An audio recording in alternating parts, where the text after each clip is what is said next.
Hey, Cam, first and foremost, happy Thanksgiving. I hope all is well with you and your family. Thank you. It's an off the field question. I got a chance to talk to Alberto Hernandez a couple of Yeah. days ago, and you know the passion he has for his craft. I just want to ask you, what has it been like to work with him and building the hats together, and how much joy do you take in working with him in general? Anybody who has like an artistic gift is a person that I respect and admire. And when I first met Berto a couple years ago, he's always been passionate about his work, and hat making has just been something that's been in his lineage for a long time. So, for him to be able to craft an idea that I may have or others may have, not just myself, but I've seen him create masterpieces for people who come to him with ideas saying, well, I seen this hat on a movie, I seen this hat in a magazine, can you recreate it for? And he does it in such a authentic, way that connects you in essence with the hat. And Berto is a person that is almost like kin to me. Just his passion alone is something that you would love about him. So yeah, he's great people. Thank you. Next question, Chris Ryan, followed by Mike Reese. Hey, Cam, you talked earlier this year about how cognizant you were of making sure that you took care of the football. And that's obviously been evident over the last couple of weeks with no INTs over the last 4 weeks and only one turnover. How have you changed or adapted your style in order to try to limit turnovers? Just a more overall, thought process towards protecting the ball, making smart decisions. And is it that much of a change? Is it that much of a mental approach that has had to adapt, or is it just basically just more attention to detail? Just more attention to detail. Understand where you have people coming, going, and who's getting out. Understanding protections, understanding route concepts, understanding defenses, and the more comfortable that you are, the better you understand where your outlets are. Thanks. And bless you. Mike Reese is next, followed by Steve Sanchez. Cam, what type of connection have you had with Kyler Murray, if any? And what are your thoughts on what he's done since entering, I guess, the league or even before that? Kyler's a person who, is electric.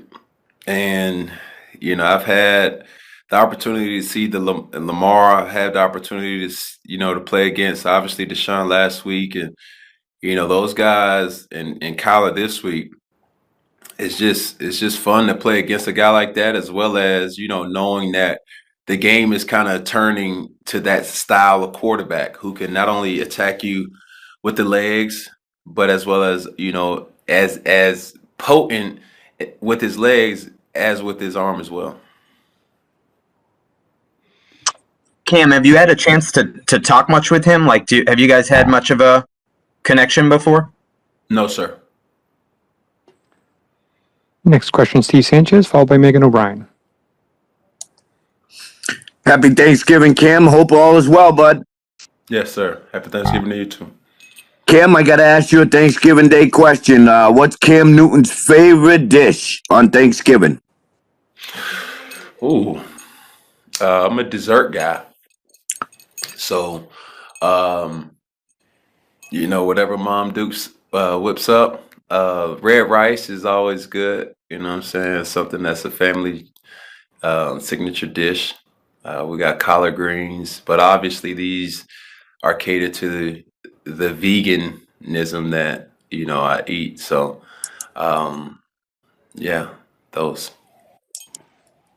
Megan O'Brien, followed by Phil Perry. Hey, Cam. So Sony Michel has been back out on the practice field with you guys, and he was elevated to the active roster. He didn't play on Sunday, but what have you noticed about Sony since he's made his return? He's got fresh legs, and we're anticipating, him, and just to have so much firepower in that running back room, man. Obviously, it's devastating to hear about Berkey, but for us, you can't replace a guy like that, and Sony brings something that a lot of running backs don't have. That may be experience, that may be big playability, that may be just his understanding in this offense, and we're going to need all of that here moving forward. 3 final questions. We'll start with Phil Perry, followed by Mike Giardi. Hey, Cam, you mentioned that the game is going to that style quarterback, Lamar Jackson, Deshaun Watson, now Kyler Murray this week for you guys.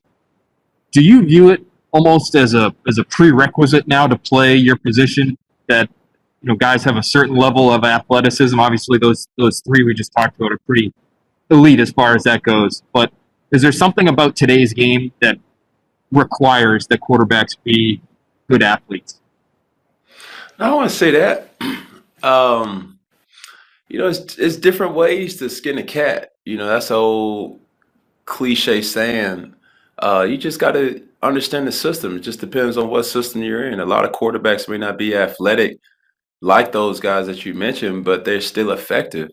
And as long as you have a great understanding of what your offense is trying to do, that's what it pretty much comes down to.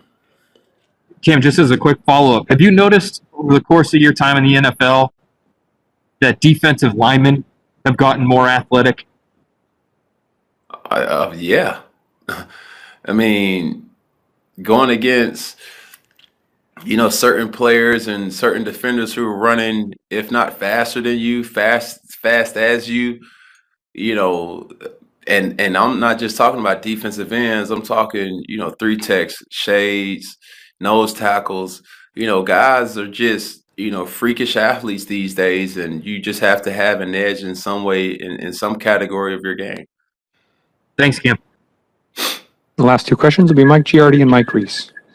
Hey, Cam, while we're on this sort of topic, I'm just curious because as we talk to all these young quarterbacks, Lamar, Deshaun, Kyler, they all bring you up as someone that they looked up to. Do you almost feel like you sort of started this trend in this direction again? No. Listen, this trend was started way back when you had the Steve Youngs, the Warren Moons, John Elway, Randall Cunningham, Michael Vick, Donovan McNabb, Cordell Stewart to a degree, you know what I mean? So I'm not going to sit up here and be the first person to say that I am the originator of this, style of play, because that's not true. There's been a lot of quarterbacks that played way before me that have brought a element to the quarterback position that was extremely beneficial or heart-aching for defenses to try to figure out. What does it mean to you, though, to have those guys say that and to point to you as sort of their hero, if you will? Yeah, it's cool, but I still want to beat them. Yeah, so I'm pretty sure they could say the same thing about me, and that's why we play this game. It's a mutual respect, but just like any competitors going against each other, you want to see that person do good until you play them, and then afterwards, it is what it is. Final question, Mike Reese. Hey, Cam, I don't know if you will agree with this thought, but I just, your long ball and the passes, maybe to the middle range, I thought were pretty pinpoint. In the last game, the touchdown to Demir, obviously one that comes to mind. And then some of the shorter ones I felt like that were would be considered higher percentage, maybe were a little less consistent. And if you sort of agree with that thought, I'm curious what you saw on those shorter ones that maybe stood out to you that could help you improve in that area. You play quarterback? No, I would probably be more like the kicker, Cam, or like the coach, Oh, the coach. But in order to coach something, you got to be able to have had some type of, studying in it. Yeah. Because I was going to use an analogy. Just like a kicker. Let's just say a kicker. I mean, truth be told, you